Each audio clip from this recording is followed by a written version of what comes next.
See, COVID-19 as a pandemic, it is the talk of the country right now. So the COVID-19 has thrown away lots of challenges, whether he is an individual or he is a federal government in charge.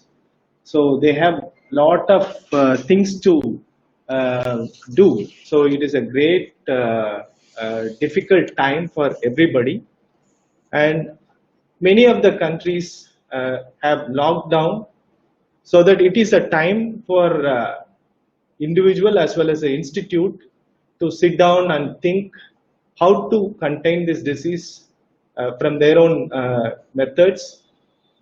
In that mode, Aravind also has instituted a committee, including myself, and we have all spent a lot of time specifically to understand how we can make ourselves ready to face the challenges, especially during this COVID-19 lockdown, as well as once the lockdown is lifted, how are we going to equip ourselves to meet and to treat patients who are going to come to the hospital. So this is what the background, how we have got into this. And we also would like to share our experience and our understanding with our fellow partners, so that it will be a kind of input for them also to get their self ready for the post lockdown and during COVID situation. So this is what the idea, and we have also created a presentation. The presentation will cover basically the topics like what WHO, who is having the first-hand information with respect to the COVID-19 from many of the countries. So they have come up with some guidelines, and our Indian government also have released guidelines to how to get ourselves ready in terms of personal protective equipment. But these are all general guidelines. It is not very specific to ophthalmic institutes. It's a general guideline for healthcare setups. So we have taken that as a reference basically because it has a huge amount of information, so we want to make use of it. So we referred those guidelines to make ourselves knowledgeable on that, and then we have applied our expertise on other technology with how the PPEs are prepared and how it is all being tested. With those understanding, we have developed our own guideline to get ourselves ready, basically to protect our staffs who are going to be in the front line and in the other setups. So we have come up with our own guideline, which will be shared to our fellow partners at the end of this session, or by a separate email link. It will be shared with you. And we have also spent some time to understand the aerosol generating procedure, because that is the most critical thing which can spread in a hospital setup, the COVID-19 thing. And we have also tried to give some understanding about what is mask and what is respirator, because this is the basic and one of the most bothering question for many of the people, whether he is an individual or a healthcare provider. Everybody have a huge kind of dilemma whether to go with a mask or respirator. Even in mask, there are many types, which one to choose and which one to use at what situation. So we have given some kind of inputs with respect to mask and respirator. And we have also touched upon other PPEs like goggles, facial, coverall, shoe cover. And at the end of this presentation, we have also included one slide, because not only the personal protective equipment is not available, but there is a huge shortage, because everybody want to have some or other PPEs, not just for one day or 1 month, they want to stock up. So it is all creating unlimited shortage. So once we have few PPEs, we also need to focus how to use it and how to reuse it. It is not our intention to reuse it for economical reason. It is mainly because of the shortage of the PPEs. So first we will go through the WHO guideline, because WHO has released guidelines for many things, especially for handling the COVID-19. And for healthcare setup alone, they have released few guidelines. And the very first guideline was issued in March. And recently in April 20 also, they have updated the previous guideline. We have referred both guidelines, and from that we have given a few points for your understanding, for a glimpse of their idea behind this guideline. WHO has given a setup-wise PPE requirement.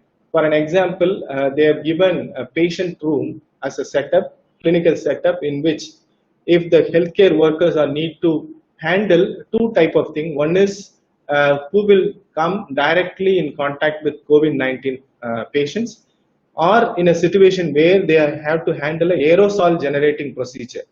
Then the PPE requirements are different. In the first scenario, the PPE requirement is they have to wear a medical mask, gown, gloves, eye protection, either a goggle or a face shield.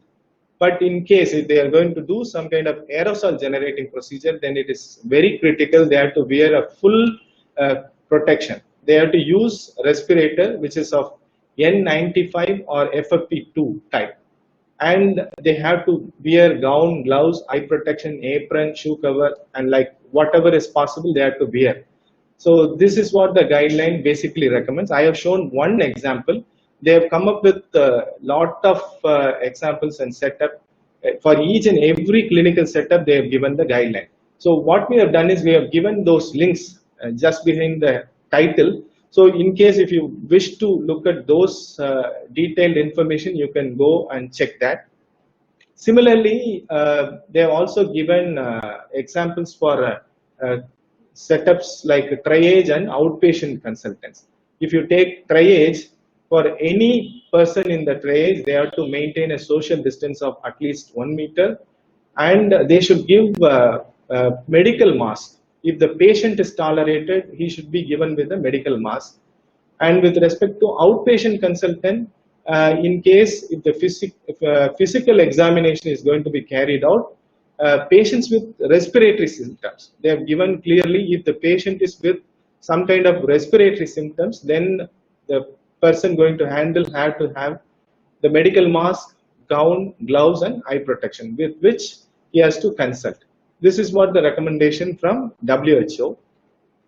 Similarly, the government of India has also given a guideline, and just for information, I'm not taking the same setup which is discussed in WHO. I have taken another clinical setup which is isolation room or a intensive care unit, in which the uniqueness of the Indian government guidelines is they have come up with a risk classification. For example, in isolation room, they consider it as a moderate risk area. When it is a intensive care unit, it is really a high risk area. So the recommendations for PPE is also different. In isolation room, they normally recommend N95 mask and gloves.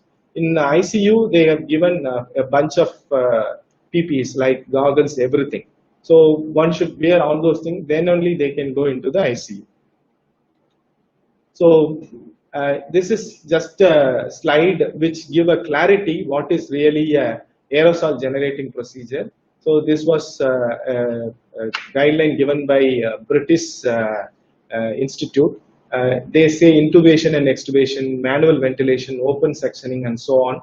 So cardiopulmonary, bronchoscopy, surgery, some dental procedures like drilling, non-invasive ventilation, high frequency oscillating ventilation, induction of sputum. This is all for normal healthcare setup. For example, if you take a situation in an ophthalmic institute, even non-contact tonometer is considered to be an aerosol generating procedure. So we have identified few such procedures as a aerosol generating procedures in eye care setup. So we will put that in our guideline as well, so that it will give a clarity. This is a general aerosol generating procedure to have an idea.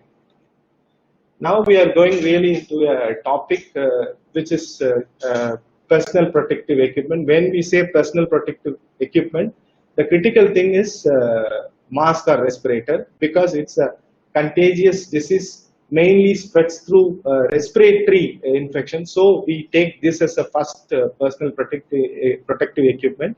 I have shown the figure of surgical mask and respirator. So this is how the mask and respirator will look like. So what really mask and what is really a respirator? What is the difference between these two? In the next slide, we have given an explanation how it differs from each other. The mask, if you take, it is also regulated by a Ministry of Health of any country. For an example, if it is a US, it is cleared by US FDA.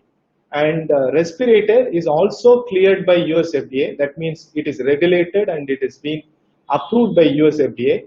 But the difference is it is again tested, evaluated, and approved by means of rigorous testing by an institute called NIOS, National Institute of Occupational Safety and Health. It is there in US. They are only certifying after testing the type and design of the respirators, and they clear whether it is considered to be a N95 or FFP1 and so on. So respirator is having an edge over surgical mask by means of scientific backup like testing and other things.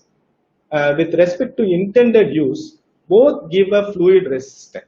Surgical mask is also giving you a fluid resistance, and the respirator is also does the same. But the difference is respirator gives protection for small particles as well, whereas the surgical mask gives up to 3 micron. Below 3 micron, it gives protection, but it is not as good as respirator. But up to 3 micron particle, bacteria and all comes and around that 3 micron, but it is giving protection up to 3 micron equivalent to respirator, the surgical mask.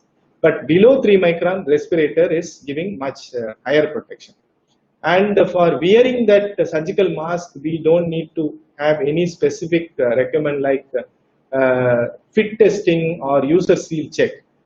But it fits very well. When respirator, if you wear, it gives you a tight fitting, it fits very well. But in surgical mask, you have to do some kind of tying, or we have to intervene to have a very tight fitting. But even then, it has a kind of opening all around the contact area. So that is what difference between the surgical mask and respirator. And when it comes to filtration, it is not really, surgical mask is not really considered for respiratory protection. Respirator gives more than 80% of airborne particle filtration.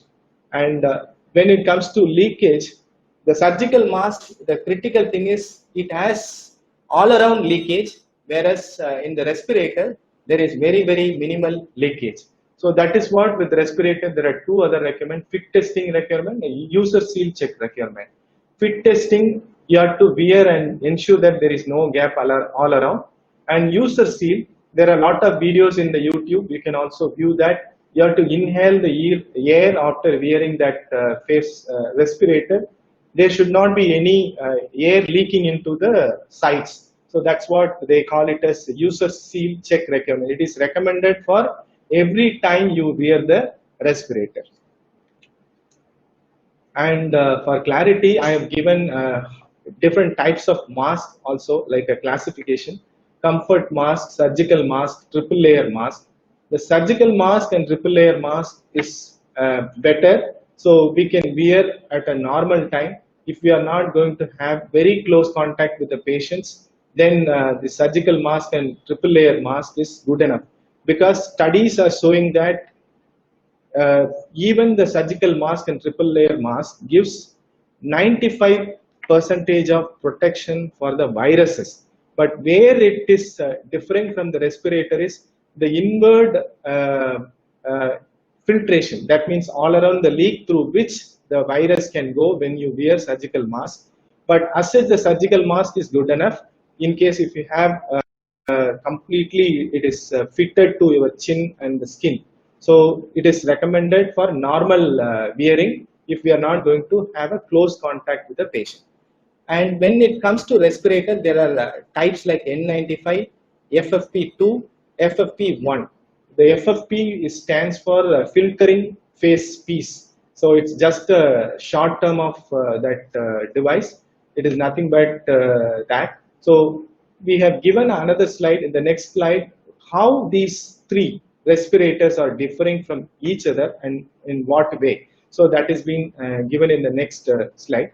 As I said earlier, the mask respirators are at least 11 to 15 times better than surgical mask. But it is true when you have very close contact or a need to contact a COVID-19 patient. Otherwise, surgical mask or triple layer mask is good enough. So now the classification of respirators. On one side we have given different type. FFP3, I have added one more thing here, but it is not really being produced right now. So N95, FFP2 and FFP1. And if you try to understand that OEL, which is the occupational exposure limit, so that is what a critical thing.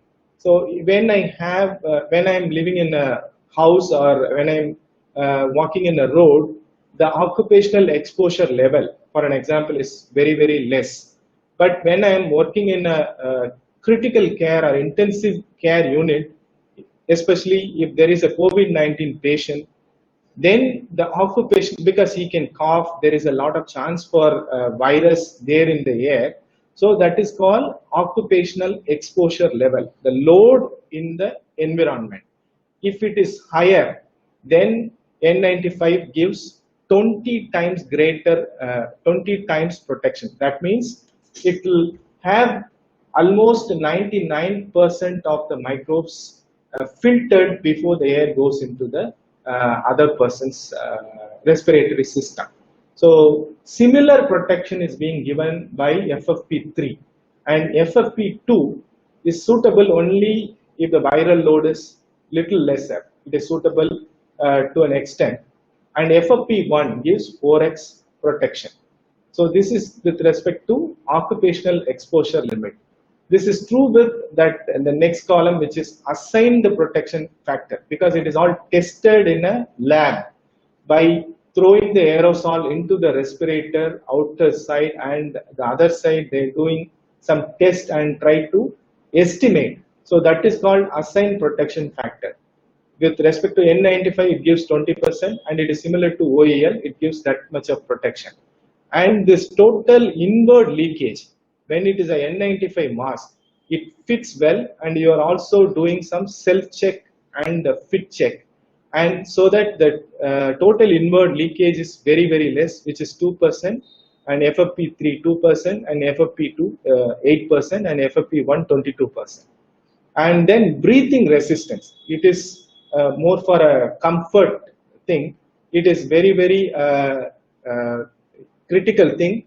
For N95, it is 1 millibar. It is like little bit resistant, and FFP3 is also similar, and FFP2 gives 0.7 millibar breathing resistance, and FFP1 is 0.6 millibar.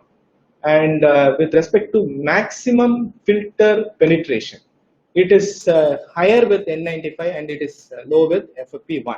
So, but if you look at this thing, FFP1 is looks like not very much suitable, but for COVID-19 and influenza kind of thing, unless you are going to treat the COVID-19 confirmed patient, N95 is not very much needed. This is what you can even refer WHO and the Government of India guideline. They are very clear. N95 is very much needed for treating COVID-19 patient. And we have given the specifications for each of the item. That's how the presentation will follow. This is the specification for N95 or FFP1. It is all more or less same. So it should not collapse easily. That is what the critical thing. If it collapses and it goes and touches your mouth, then it is not very much suitable for a COVID-19 situation. and it should have high filtration efficiency. So that is where respirators come in support, because surgical mask and other thing, it is not having high filtration, but these are all giving at least 80% filtration efficiency, and it should be giving a good breathability, and if possible with expiratory valve. But this is all specification, but now we ourselves find there is shortage of such PPEs and respirators. Even if you would like to spend more money, we are not able to get those type of thing. But for everybody's understanding, we have shared the specification. But if expiratory valve is not available with the respirator you are buying, it is good enough as long as it is FFP1 or N95, and it should comply with either this N95 standard called NIOS or EN149. You can look at the brochure, it will have all those information, so you can pretty sure that the respirator is of good quality. And you can also, what the standard is really recommending is, when someone is preparing a respirator, it should give fluid resistance for a minimum of 80 millimeter mercury pressure. So this is what the standard recommends to the manufacturer, and the manufacturer in compliance test those respirators and certify their respirators. This is how it all works. Suppose you are a procurement agency, you are going to procure for your hospital or institute, you should insist, because it is all given in this HLL, which is a procurement agency for India. They have given this as a specification as their floating tenders. So you can also check from your side. So our recommendation in our Aravind Eye Hospital, what we are recommending is, we have N95 is not really available from reputed sources like 3M. We have good contact with 3M India, but even then we are not getting enough numbers of N95. So FFP2 is the next alternative that is also available in very, very limited quantity right now. So what is available right now is FFP1, to an extent it is available. So what we have done in Aravind Hospital is, surgeons who are going to really perform the surgery on COVID-19 patients, they'll be given with FFP2 mask. This is the situation right now. In course of time, if time changes and things are available, then N95 and FFP2 can be used in a large quantity, whoever going for a surgery. And FFP1 is the next best possible protection available. We have procured, and we recommend others also to buy if it is available in the market, which gives a state-of-the-art protection for handling the COVID-19 patients. Now we have shown FFP1 respirator, which is being used in Aravind Eye Care System. This is what the FFP1 respirator we have bought and we are using. Now we have some amount of understanding with respect to respirator. The next critical thing for PPEs, personal protective equipment, is goggles. Again, it is not that we can use any goggle. So they have given a specification for each of the line in the specification, has a meaning behind that. So when we go for this goggles, GG500 as a model we have taken, the glass should be a transparent glass, and if possible without any power. It should not have any dioptric power, and it should give a well fitting, and it should cover from all sides. So the idea is, there is no airborne particles come and contacts with the eye of a caregiver. That is why we recommend this goggle, which is suitable. And the most thing is, it should give a good seal with skin of the face. It should have a complete protection to the eye. That's the idea. And to achieve this, the frame should be flexible frame, so that it can easily fits with anybody who wears it, because it is one size for all kind of thing. So it is recommended to have a flexible frames, and it should also be a fog and scratch resistant. Why we recommend is, if it is scratch prone, then it will have a lot of issues, especially in the ophthalmic setup, because doctors have to see the patients and they have to see their eyes very closely. So it should be completely scratch resistant. That's what the specification. And it should have preferably a adjustable band, because the head size will be different for a different person. So it should have a adjustability band so that it can fit perfectly. Indirect venting. So there will be some kind of provision for giving indirect venting, so the eye is not getting suffocated. So that is what recommended here. And again, there are standards which is ensuring the usefulness of this goggles, because they tested for many things using prototypes. These spectacles are being tested by throwing falling objects onto that glass, and it should give a protection. And they also spray the aerosols on the top of the spectacles, and they ensure that it is not leaking behind through sides and other way. And there are so many tests prescribed in the standard called ANSI Z87.1. So in case if you buy, you can see that the spectacles or the goggles are really conforming to those standards recommendation. So, but having said that, we are not using this goggles because we have tried heavily to buy this goggles and similar type of. There are some people coming and selling this, but we are not very sure about the quality of those things. So now what right now we are trying to do is we have taken the post-cataract patient goggle, which is much better than other spectacles. That is what we are recommending to our doctors right now. And the third part of the personal protective equipment is face shield. So it is another layer of the personal protective equipment. Again, this reason is why we had to wear a face shield, because we have respirator and we also have this goggle. So the idea is the respirator is also having a limitation. If you expose your respirator or a goggle to a great amount of virus, then cleaning them and reusing them, it is a challenge actually. So to minimize that exposure to the respirator and to the spectacle, it is better to wear a face shield. And it also prevents the aerosol coming in contact with the surface of the respirator. That is why face shield is recommended. And the specification for face shield is it should be made up of clear plastic with good scratch resistant, and it should be having an adjustable band. It is similar to the spectacle, so it is all for perfect fitting it is required, and it should be fog resistant. Otherwise, due to this breathing and all, it can easily fog and you will not be able to see. Otherwise, we will tend to wipe it very frequently, and it should give a complete cover to the face. It is all given in the standard, so it is not just only the front area of the face, it should be all around up to the ear. It should give protection, and it should be a reusable one, because we cannot throw it very often. So it should be a reusable one.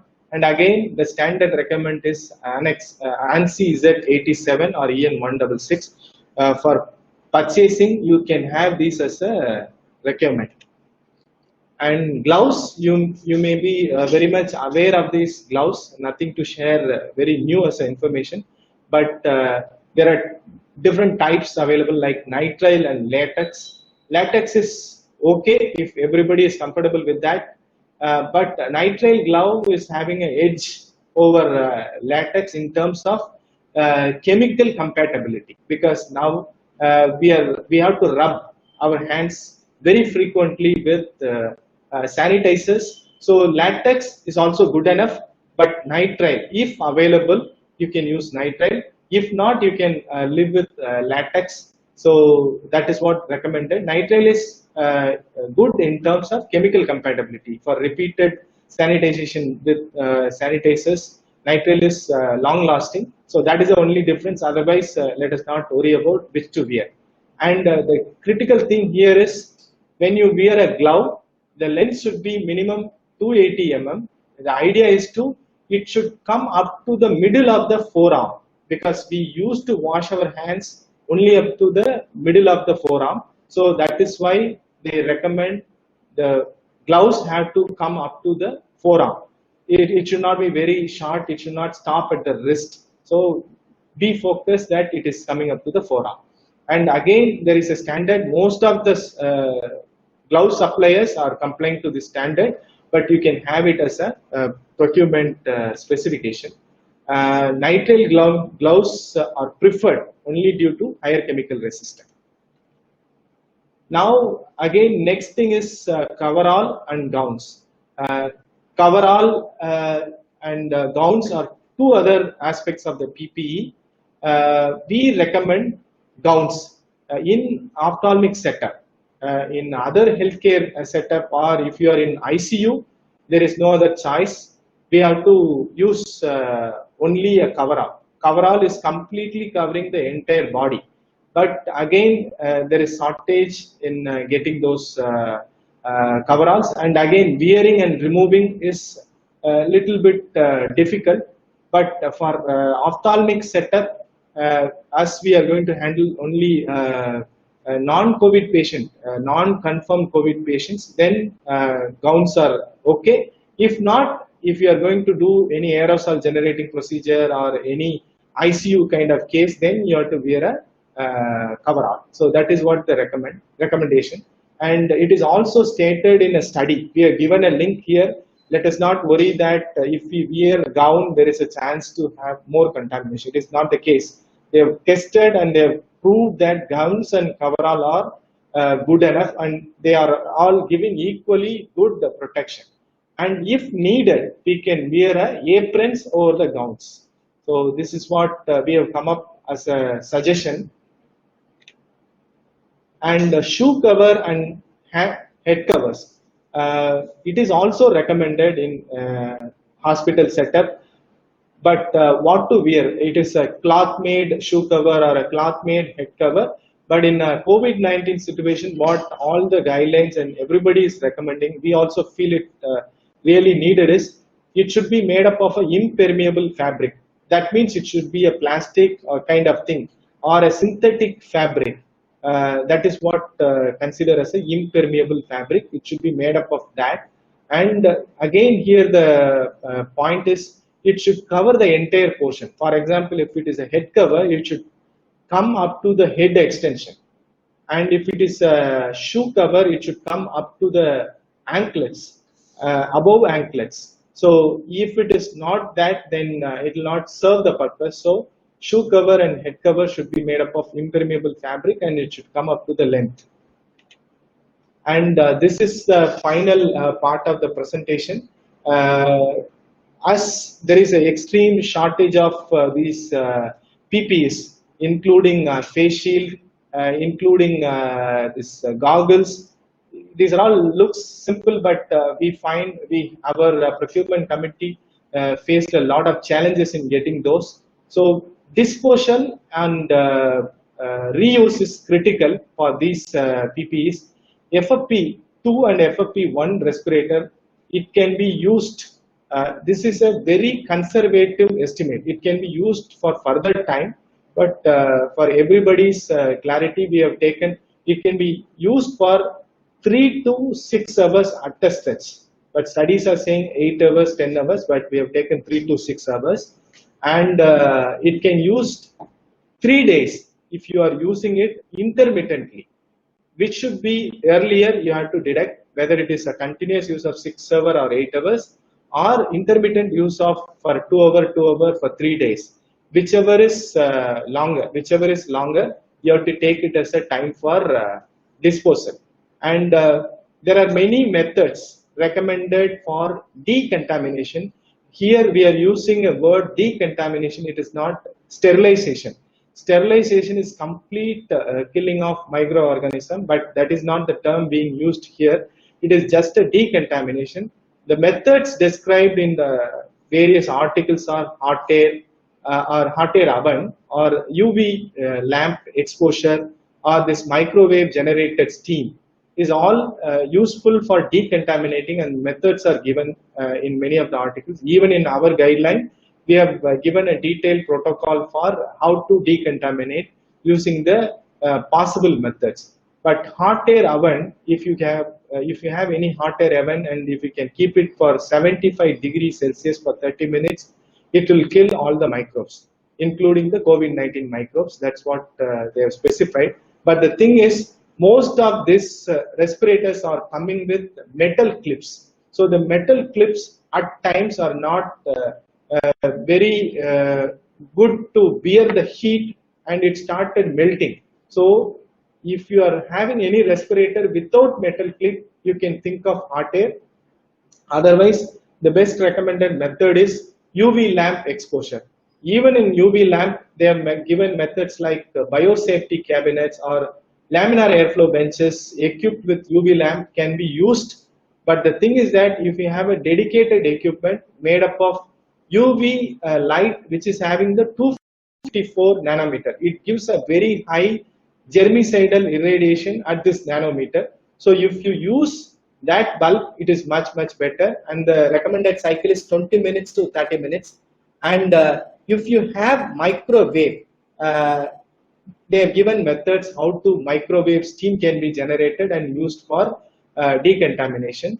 You can use it. It is a very quicker decontamination method, but again the metal clip in the respirator is a challenge over there, and it is recommended to dispose after 5 to 6. Again, I have misused the words relation here.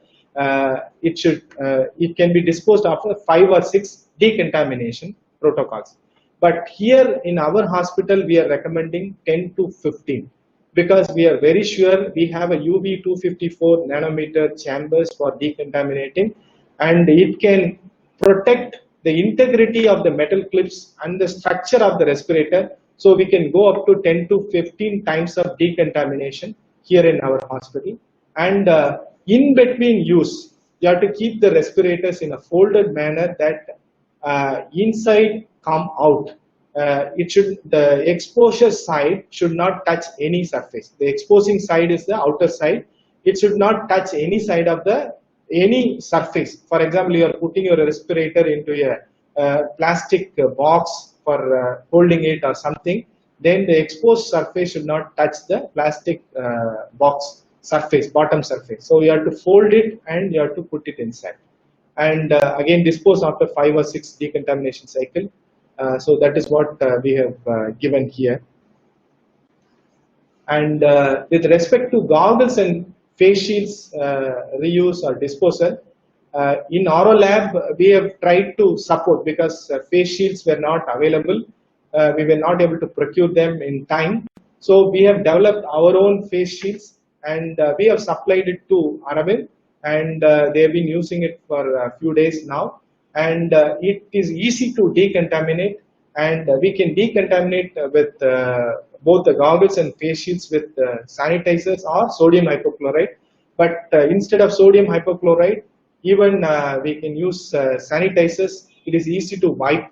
And if you have very limited access to sodium hypochlorite or this sanitizers, you can check by immersing in a warm cleaning solution not exceeding 45 degrees Celsius for 1 minute. It can also help for decontaminating. After decontaminating, you can dry it and you can reuse it until you find that it is not usable.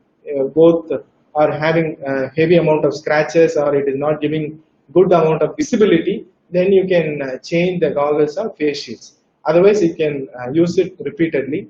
In face shields, you should also store them in a proper manner. The rounded surface should not come in contact with the floor or something. Otherwise, it will get scratched very frequently. Though they have tested for scratch resistant, in this very difficult time of COVID-19, we have to handle them with care. And after use, place all the PPEs in a dry closed tray, transfer them.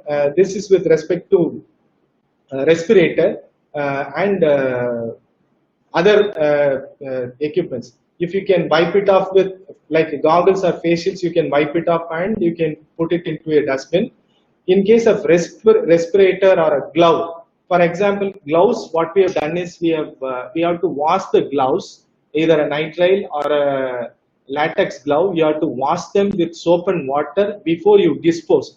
And disposal is also should be done in a colored dustbins. In Aravind, we have tried to throw the gloves in a yellow colored dustbin, so the sweeper or a cleaner who can come and going to handle that waste, he can also exercise some caution. And the second thing with respirator, you have to dry it for 3 days. Suppose you are not able to decontaminate, you can hang it in a untouched area for 3 days. In 3 days, the virus will go away or it will get killed automatically. Then you can dispose it in a red color dustbin. In Aravind, we are trying to practice that. Otherwise, you can decontaminate. Even for disposal, you have to decontaminate. Then you have to dispose it into the closed dustbin, which is in red color. So this is what we try to do. And finally, it will be either autoclave or it will be sent to incinerator, so that it will be completely burned out. So we have to do some kind of mindful action to dispose these PPEs as well. I think we have covered the presentation to an extent. So thank you, Krishna Kumar. We are very impressed with the deep domain knowledge you have on the personal protective equipment. That shows the involvement you had in the past few weeks in trying to procure them and understand them. I think this is going to benefit the overall ophthalmic community, especially those